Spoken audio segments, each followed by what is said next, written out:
It's all of them. And in no time at all, in the factory I built, the whole Wandsler family was working full tilt. We were all knitting sneeds, just as busy as bees, to the sound of the chopping of truffle trees. All the trees coming down now, look. There's the Lorax, looking through the bushes. Don't think he's very happy, is he? Then, oh baby, oh, how my business did grow. Now chopping one tree at a time was too slow. So I quickly invented my super axe hacker, which whacked off 4 truffle trees at one smacker. We were making threes 4 times faster than before, and that Lorax, he didn't show up anymore. There they all go. But the next week he knocked on my office door. He snapped, "I'm the Lorax who speaks for the trees, which you seem to be chopping as fast as you please. But I'm also in charge of the brown barbaloots who played in the shade in their barbaloo suits and happily lived eating truffle trees. Now, thanks to your hacking my trees to the ground, there's not enough truffle fruit to go round, and my barbaloots are all getting the crummies because they have no gas. They have gas and no food in their tummies." They loved living here, but I can't tell them to stay. They'll have to find food, and I hope they may. Good luck, boys, he cried, and he set them on their way. I, the Wandsler, felt sad as I watched them all go, but business is business and business must grow, regardless of crummy tummies, you know. I meant no harm. I most truly did not. But I had to grow bigger, so bigger I got. I biggered my factory, I biggered my roads, I biggered my wagons, I biggered the loads. Of the needs I shipped out, I was shipping them forth to the south, to the east, to the west, to the north. I went right on biggering, selling more needs, and I biggered my money, which everyone needs. Doesn't really look like a very nice place to live now. Then again, he came back. I was fixing some pipes when that old nuisance Lorax came back with more gripes. I am the Lorax. He coughed and he whiffed. He sneezed and he snuffled. He snargled, he sniffed. Wandsler! He cried with a cruffless croak. Wandsler, you're making such smoky-less smoke. My poor swabby swans, why, they can't sing a note. No one can sing when they have smog in their throat. Oh, look. Doesn't look very nice, does it? No. It's not very well anymore. The sky's changed. And so, said the Lorax, please, pardon my cough. They cannot live here, so I'm sending them off. Where will they go? I don't hopefully know. They may have to fly for a month or a year to escape from the smog that you've smogged around here. What's more? Snapped the Lorax. His dander was up. Let me say a few words about this gluppity glup. Your machinery chugs on day and night without stopping making gluppity glup. Also sloppity slop. And what do you do with the leftover goo? I'll show you, you dirty old Wandsler man, you.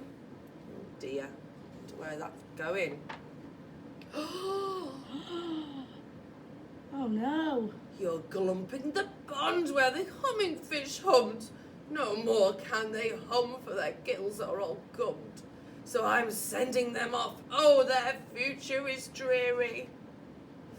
So they'll walk on their fins and get ever so weary in search of some water that isn't so smeary.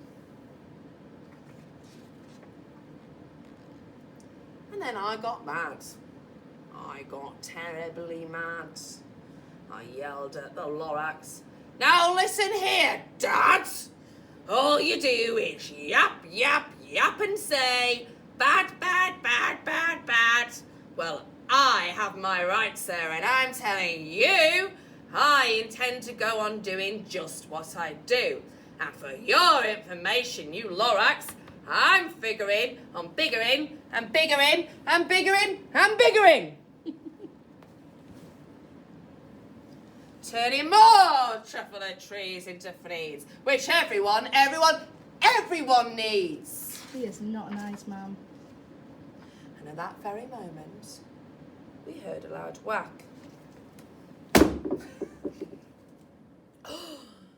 From outside in the field came a sickening smack of an axe on a tree.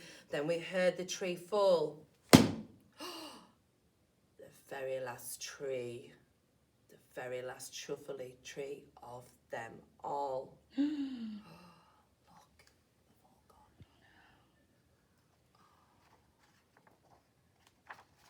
Where's the Lorax now? No more trees. No more fneeds. He looks very sad. He does. No more work to be done. So in no time, my uncles and aunts, everyone, all waved me goodbye. They jumped in my cars and drove away under the smoke-smothered stars.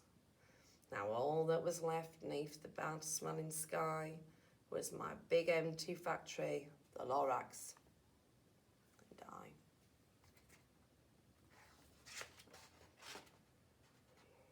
Oh dear, where is he? The Lorax said nothing. He just gave me a glance. Just gave me a very, very sad, backward glance. As he lifted himself by the seat of his pants, and I'll never forget the grim look on his face when he hoisted himself and took leave of this place through a hole in the smog without leaving a trace. Dear. Now he's all alone. All by himself. And all the Lorax left here in this mess was a small pile of rocks and one word. Unless. Whatever that meant, well, I just couldn't guess. That was long, long ago, but each day since that day, I've sat here and worried away. Through the years, while my buildings have fallen apart, I've worried about it with all my heart. But now, says the Onceler, but now that you're here, the word of the Lorax seems perfectly clear. Unless someone like you cares a whole awful lot, nothing is going to get better. It's not. So, catch the Onceler. Wonder what he's thrown down here. He lets something fall. It's a truffle seed. It's the last one of all. You're in charge of the last truffle seed.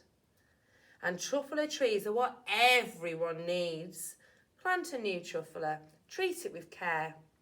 Give it a clean water and feed it fresh air.